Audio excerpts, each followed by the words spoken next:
ખેડા જિલ્લાના ઠાસરામાં પોલીસના તમામ 9 સ્ટાફ સામે ફરિયાદ દાખલ કરવા ડીજીપીને અરજી. ઠાસરા પોલીસ દ્વારા મુસ્લિમો પર પોલીસ દમનનો વિડીયો વાયરલ થયો. ખેડા જિલ્લાના ઠાસરા ખાતે ગત તારીખ 15મી સપ્ટેમ્બરના રોજ શોભાયાત્રા દરમિયાન થયેલ કોમી છમકલામાં પોલીસે મુસ્લિમ કોમના લોકો પર આચરેલા દમનના વિડીયો વાયરલ થયા છે. આ વિડીયોમાં Thasra police Hashmi general store નામની દુકાનમાં ઘૂસી જઈને બેફામ દંડાવાળી કરી રહ્યા હોવાનું જણાઈ રહ્યું છે.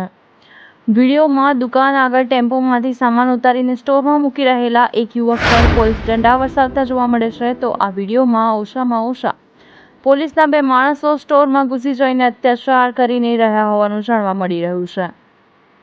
દુકાનમાં ઘૂસી જઈને નિર્દોષ મુસ્લિમોને દંડાનો માર મારવાને લઈને 2 જણાને ફ્રેક્ચર થયું હોવાનું પણ જાણવા મળ્યું છે.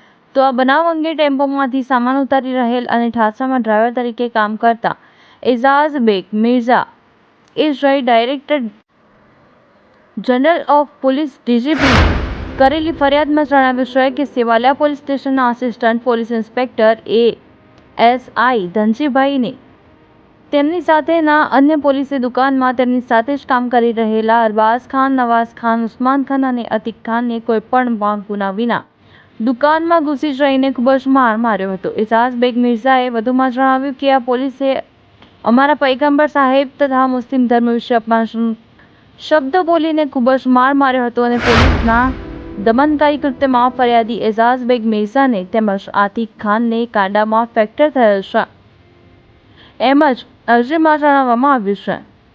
અરજદારે ઠાસરા પોલીસના દમનકારી કૃત્ય ધ્યાને લઈને ઇફકોની કલમ નંબર 323, 325, 427, 504, 505, 153 અને 295 એ મુજબ ઠાસરા પોલીસ સ્ટેશનના તમામ નવા સ્ટાફ સામે ફરિયાદ દાખલ કરવા જણાવ્યું છે.